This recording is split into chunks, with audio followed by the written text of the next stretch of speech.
Hi friends, இன்னைக்கு நம்ம வீட்டிலே ஈஸியான முறையில் தவா பன்னீர் எப்படி பண்ணுறதுன்னு பார்க்க போகிறோம்.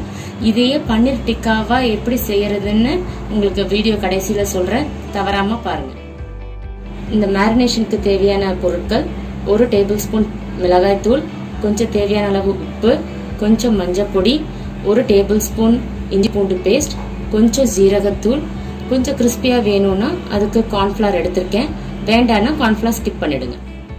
ஒரு 100 கிராம்ஸ் சாஃப்டான பன்னீர் எடுத்திருக்கேன், அதை தின் ஸ்லைசஸாக கட் பண்ணி வச்சுருக்கேன். இப்போ இந்த மசாலாவோட கொஞ்சம் வாட்டரை ஆட் பண்ணி அதை ஒரு பேஸ்ட்டாக ஆக்கிட்டு அதை இந்த பன்னீரோட மிக்ஸ் பண்ண போகிறோம். ஒரு ஸ்லைஸாக எடுத்து இந்த மசாலா போட்டு நல்லா மேரினேட் பண்ண போகிறோம். ரஃபாக மேரினேட் பண்ணுங்கள், ரொம்ப அப்படியே அப்ளை பண்ணணுன்னு வேண்டாம். ஜஸ்ட்டு கொஞ்சம் எப்படியா இருந்தாலும் மசாலா உள்ளே பன்னீர் உள்ளே இறங்காது, ஜஸ்ட் ஃபார் டேஸ்ட்டுக்காக தான். மேரினேஷன் முடிஞ்சது. இது அப்படியே ஒரு 10 to 15 மினிட்ஸ் நல்லா ஊறட்டும், அப்புறம் தவா ஃப்ரை பண்ணிக்கலாம். இப்போ நம்ம மேரினேட் பண்ண பன்னீரை ஃப்ரை பண்ண போகிறோம். பேனில் 1 ஸ்பூன் நெய் விட்டுக்கோங்க. நெய் போட்டிங்கன்னா கொஞ்சம் டேஸ்ட் நல்லாயிருக்கும். நல்லா ஸ்ப்ரெட் பண்ணிக்கோங்க பேன் ஃபுல்லாக. அதே பீசஸை ஒன்றா எடுத்து நீட்டாக அதை ப்ளேஸ் பண்ணுங்கள்.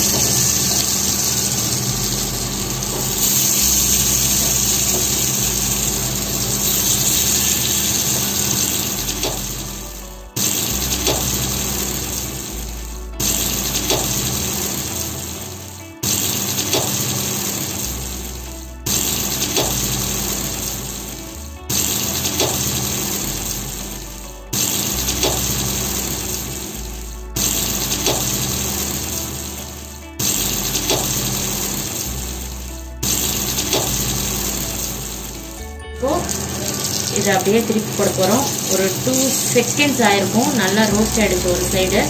அதுக்கு அடுத்த சைடு நம்ம அப்படியே திருப்பி போட போகிறோம். நல்லா க்ரில் ஆகட்டும்.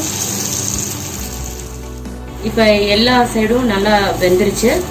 எடுத்து தட்டில் ப்ளேஸ் பண்ண போகிறோம். செகண்ட் செட்டும் போட்டு எடுத்துட்டேன். ஸோ உங்களுக்கு ஒன்று ஒன்றா எடுத்து நீட்டாக தட்டில் வைக்க வேண்டியதுதான். ரெடி ஆயாச்சு. ரசிகர்கள் விருப்பத்துக்கேற்ற டெக்கரேஷன்ஸ் எல்லாம் வச்சுருக்கோம். இப்போ இதே லெமன் வேணும்னா, கொஞ்சம் புளிப்பு டேஸ்ட் வேணும்னா லெமன் புழிஞ்சு விட்டுக்கலாம். உங்களோட டேஸ்ட்டுக்கு தகுந்த மாதிரி இதை என்ன வேணால் ஆட் பண்ணிக்கலாம். நீங்கள் இதே பன்னீர் டிக்காவாக நீங்கள் சாப்பிட்ணுன்னு நினச்சிங்கன்னா பன்னீர் ஸ்லைசஸை கொஞ்சம் திக்காக பண்ணிக்கலாம்.